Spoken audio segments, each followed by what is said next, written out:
బోధకుడా, వీడు గుడ్డివాడి పుట్టుటకు ఎవడు పాపం చేసిను? వీడు పాపం చేసినా వీడిని కన్నవారు పాపం చేసిదిరా. వీడైనను వీని కన్నవారైనను పాపము చేయలేదు గాని దేవుని క్రియలు వీని యందు ప్రత్యక్షపడుటకే వీడు గుడ్డివాడుగా పుట్టెను. పగలున్నంత వరకు నన్ను పంపిన వాని క్రియలు మనము చేయుచుండవలెను. రాత్రి వచ్చుచున్నది, అప్పుడెవడునూ పని చేయలేడు. నేను ఈ లోకములో ఉన్నప్పుడు లోకమునకు వెలుగును.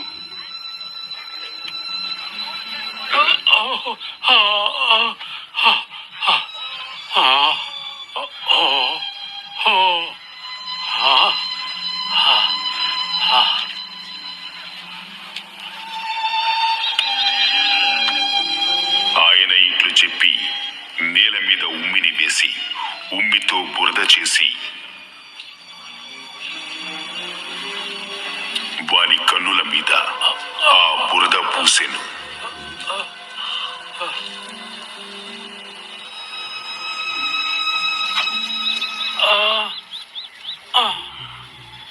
నీవు సిలోయము కోనేటికి వెళ్ళి అందులో కడుగుకొనుము. సిలోయోమను మాటకు పంపబడిన వాడని అర్థం.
వాడు వెళ్ళి కడుగుకొని చూపు గలవాడై వచ్చెను.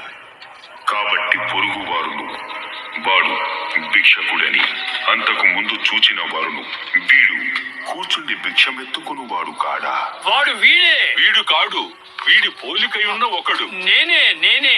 నీ కన్నులు ఎలా తెరవబడెను? యేసు అని ఒక మనుషుడు బురద చేసి నా కన్నుల మీద పూసి నీవు సిలోయమను కోనేటికి వెళ్ళి కడుక్కోను అని నాతో చెప్పాను. నేను వెళ్ళి కడుక్కొని చూపు పొంది తిని. ఆయన ఎక్కడా? నేను ఎరగను. అంతకు ముందు గుడ్డి అయ్యుండిన వారిని వారు పరిసయ్యుల వద్దకు తీసుకొని పోయిరి. యేసు బురద చేసి వాని కన్నులు తెరిచిన దినము విశ్రాంతి దినము గనుక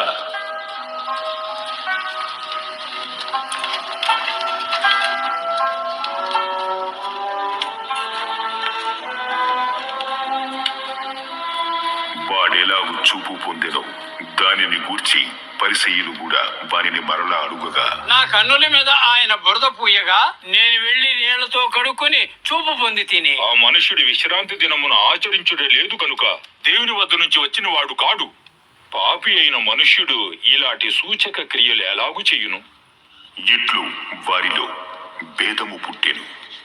అతడు నీ కన్నులు తెరిచినందుకు నీవతని గూర్చి ఏమనుకొనుచున్నావు? ఆయన ఒక ప్రవక్త.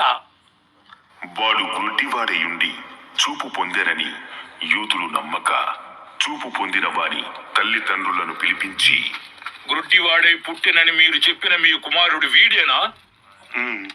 అలాగైతే ఇప్పుడు వీడు ఎలాగు చూచుచున్నాడు? వీడు మా కుమారుడనియు వీడు గుడ్డివాడుగా పుట్టిననియో మేమెరుగుదము. ఇప్పుడు వీడు ఎలాగు చూచుచున్నాడో ఎరుగము. ఎవడు వీని కన్నులు తెరిచినో అదియూ మేమెరుగము. వీడు వయసు వచ్చిన వాడు, వీనినే అడుగుడి, తన సంగతి తానే చెప్పుకొనగలడు. వారి తల్లిదండ్రులు యూదులకు భయపడి అలాగు చెప్పిరి. ఎందుకైనా ఆయన క్రీస్తు అని ఎవరైనా ఒప్పుకొనిన ఎడల వారిని సమాజ మందిరములో నుండి వెలివేతుమని యూదులు అంతకు మునుపు నిర్ణయించుకుని ఉండిరి. వాడు వయస్సు వచ్చిన వాడు వారిని అడుగుడి. కాబట్టి వారు గుడ్డివాడై ఉండిన మనుష్యుని రెండవ మారు పిలిపించిరి. దేవుణ్ణి మహిమపరచుము. ఈ మనుషుడు పాపి అని మేము ఎరుగుదుము. ఆయన పాపియో కాడు నేను ఎరుగును. ఒకటి మాత్రము నేను ఎరుగుదును, నేను గురుటివాడినై ఉండి ఇప్పుడు చూచుచున్నాను. నీకు ఏమి చేసెను? నీకు చూపునెలా రప్పించెను? ఇందాక మీతో చెప్పిదిగా మీరు వినకపోతిరి. మీరెందుకు మరలా వినగోరుచున్నారు? మీరును ఆయన శిష్యులు కావాలని కోరుచున్నారా ఏమి? అప్పుడు పరిసయ్యులు వారిని అవమానపరిచి, నీవు అతని శిష్యుడివి కదా. మేము మోషే శిష్యులము. దేవుడు మోషేతో మాట్లాడినని ఎరుగుదుము, గాని వీడి ఎక్కడి నుండి వచ్చెనో ఎరుగుము. ఆయన ఎక్కడి నుండి వచ్చానో మీరు ఎరగకపోవట ఆశ్చర్యమే. అయినను ఆయన నా కన్నులు తెరిచెను, దేవుడు పాపుల మనవిని ఆలకింపడు అని ఎరుగుదుము. ఎవడైనను దేవభక్తుడై ఉండి ఆయన చిత్తము చొప్పున జరిగించిన ఎడల ఆయన వాని మనవిని ఆలకించును. పుట్టుగుడ్డి వాడి వాని కన్నులు ఎవరైనా తెరిచినట్టు లోకమున పుట్టినప్పటి నుండి వినబడలేదు. నీవు పాపివై పుట్టి మాకే బోధన చెయ్యవచ్చిదివా? ఇలా పలికినందుకు ఏమి శిక్షో తెలుసునా? వాని వెలివేసిరి.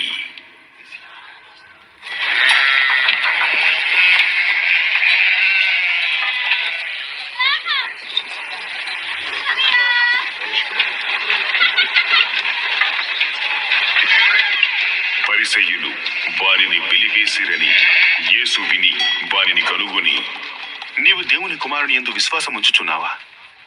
ప్రభువా, నేను ఆయన యందు విశ్వాసం ఉంచుటకు ఆయన ఎవడు? నీవాయనను చూచుచున్నావు, నీతో మాటలాడుచున్నవాడు ఆయనే. ప్రభువా, నేను విశ్వసించుచున్నాను. అతను ఆయనను కనుగొనెను. చూడని వారు చూడవలెను, చూచువారు గ్రుడ్డివారు కావలెను అను తీర్పు నిమిత్తము నేను ఈ లోకమునకు వచ్చి తిని. ఆయన యుద్ధనున్న పరిసయ్యులలో కొందరు ఈ మాట విని, మేము కూడా గ్రుడ్డివారమా?